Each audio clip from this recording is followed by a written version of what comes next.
Akashvani presents Morning News.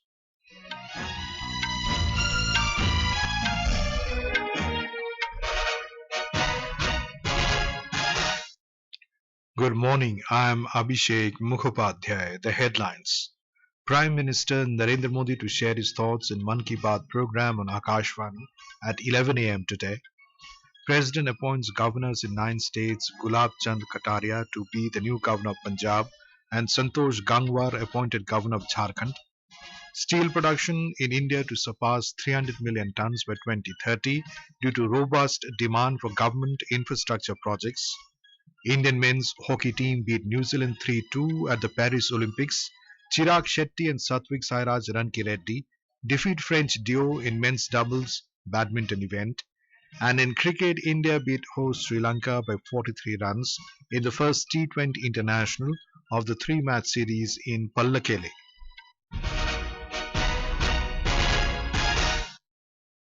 Prime Minister Narendra Modi will share his thoughts with the people of the country and abroad in the Mann Ki Baat program on Akashvani at 11 a.m. today. It will be the 112th episode of the monthly radio program. The program will be broadcast on the entire network of Akashvani and Doordarshan, AIR News website and News on AIR mobile app. It will also be live streamed on the YouTube channels of the AIR News, DD News, PMO and Information and Broadcasting Ministry. Akashvani will broadcast the program in regional languages immediately after the Hindi broadcast. President Draupadi Murmu has appointed new governors in different states. Former Maharashtra Assembly Speaker Hari Bhau Kisan Rao Bagre has been appointed governor of Rajasthan. Former Deputy Chief Minister of Tripura Jishnu Dev Verma has been appointed governor of Telangana. Former Rajya Sabha MP from Rajasthan Om Prakash Mathur appointed as governor of Sikkim. Former Union Minister Santosh Kumar Gangwar has been appointed as governor of Jharkhand. Former Lok Sabha MP from Assam Raman Deka appointed as governor of Chhattisgarh. Former Karnataka Minister C.H. Vijay Shankar has been appointed as governor of Meghalaya. C.P. Radhakrishnan, who is presently governor of Jharkhand, has been appointed as governor of Maharashtra. Gulab Chand Kataria, who is currently Assam governor, has been appointed governor of Punjab and administrator of the Union Territory of Chandigarh.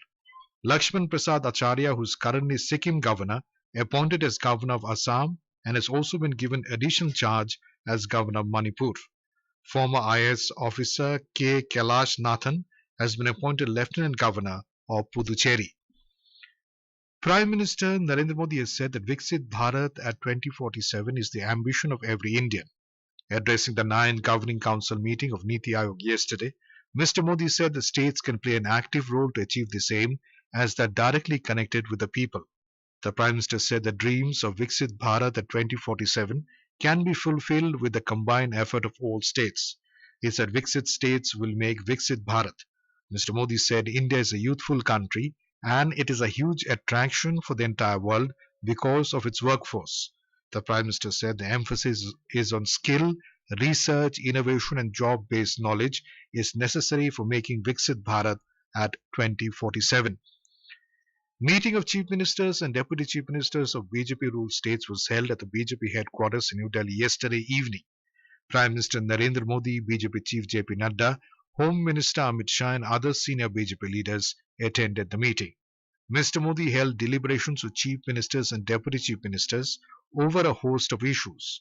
This meeting took place after the Lok Sabha elections and days after the presentation of the Union Budget. The meeting is held at regular intervals and is aimed at reviewing key schemes in states and delivery of central government welfare initiatives.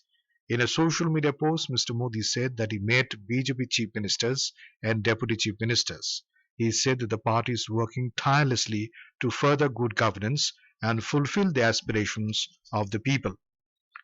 Steel production in India, driven by robust demand for government infrastructure projects, is projected to surpass 300 million tons MT by 2030.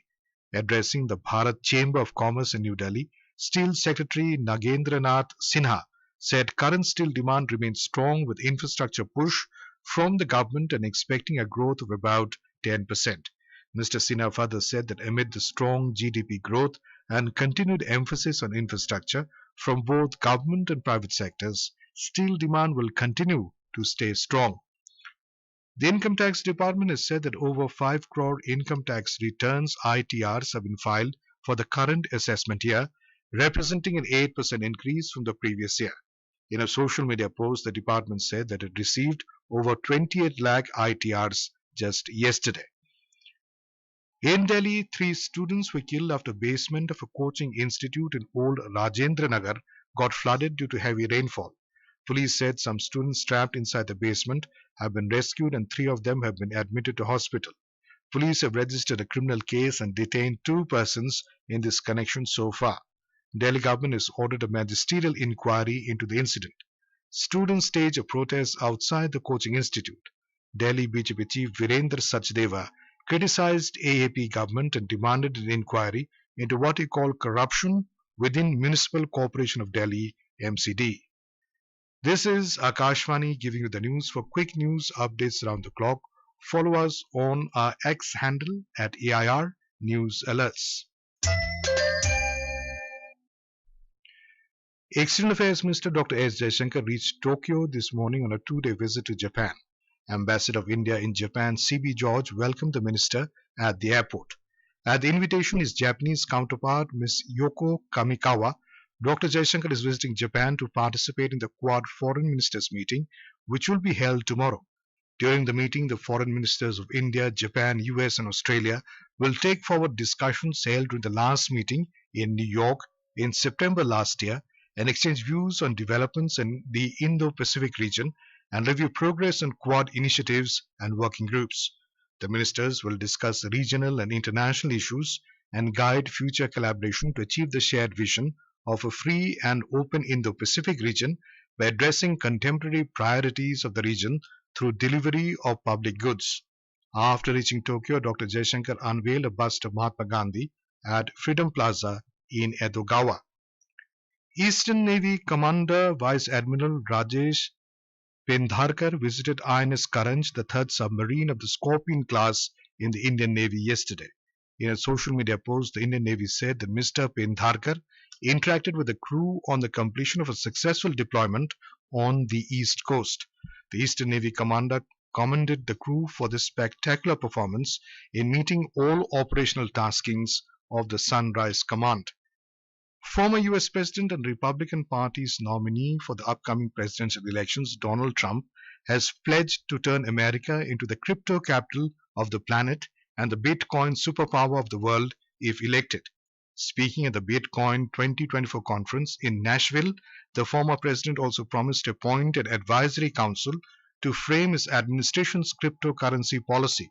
Trump also promised to fire Gary Gensler, the current head of the Securities and Exchange Commission, which oversees the industry, and free a jailed American who ran the Silk Route Market, a darknet platform, by commuting his lifetime term sentence to time served in jail. Venezuela will go to polls today to elect a new president. The opposition parties have united behind a single candidate, posing a serious challenge to the ruling United Socialist Party in Venezuela. The main rival of the current president, Nicolas Maduro, is former diplomat Edmundo Gonzalez Urrutia, who represents the opposition. Maduro is seeking his third term, closed his poll campaigning on Thursday by addressing his supporters on a huge stage set up on one of the main roads of capital city Caracas. India Meteorological Department IMD has issued red alert for extremely heavy rainfall in Gujarat today. Orange alert issued for Saurashtra and Kutch regions, eastern Rajasthan, Kerala, Mahe, and coastal Karnataka, where very heavy rainfall is expected today. Heavy rainfall very likely at isolated places over Madhya Pradesh, Chhattisgarh, Vidarbha, Konkan and Goa, and Madhya Maharashtra today. Light to moderate rainfall accompanied with thunderstorm. Lightning is expected in eastern and northeastern parts of the country during the next 4 days. Light to moderate rainfall accompanied with thunderstorm.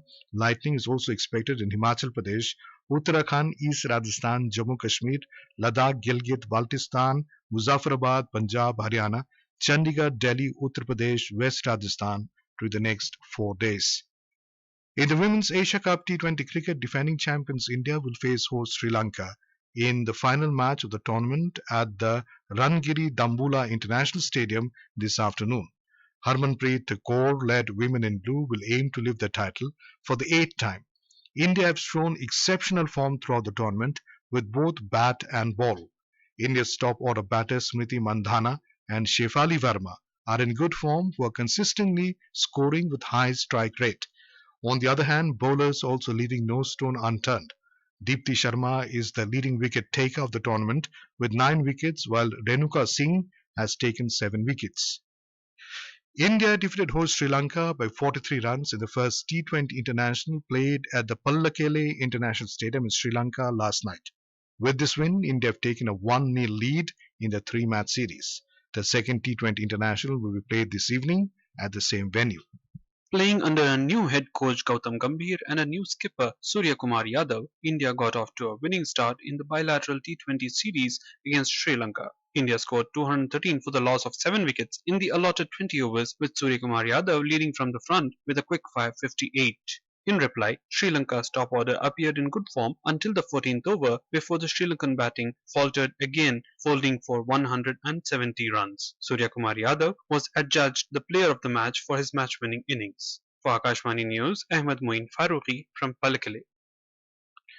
In Paris Olympics, Indian men's hockey team kick-started the campaign with a 3-2 win against New Zealand in the opening Pool B match at the Yves du Manoir Stadium last night.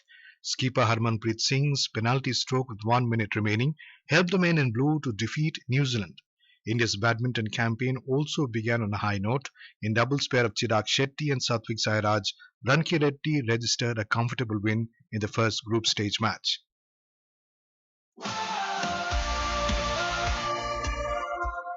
The aftertaste of the pyrotechnics of a unique opening ceremony on the River Seine lingered as the 33rd Olympics got going in full swing at venues all across Paris and beyond yesterday. Incessant rain led to disruptions in outdoor venues, and the gloom accompanied star Indian shooters in action at Châteauroux, more than 250 kilometers away from the French capital. However, even as the 10-meter air rifle mixed teams faltered, Manu Bhaker broke through the haze to become the first Indian woman shooter to qualify for an Olympic final in 20 years, as she cantered to third place in the 10-meter air pistol qualification event to remain in contention for an Olympic medal. In the men's 10-meter air pistol qualification, neither Sarabjot Singh nor Arjun Singh Chima made the final. More victories came later in the day as young boxer Preeti Pawar outclassed her Vietnamese opponent to enter the pre-quarterfinals of the women's 54 kg event. Meanwhile, experienced paddler Harmeet Desai reached the main draw of the men's singles event with a composed victory. Earlier in the day, rower Balraj Pawar finished fourth in his heat to enter the repechage round that will take place tomorrow. Away from the stadia, the India House was inaugurated in a glitzy ceremony in the presence of legendary athletes such as P.T. Usha and Abhinav Bindra,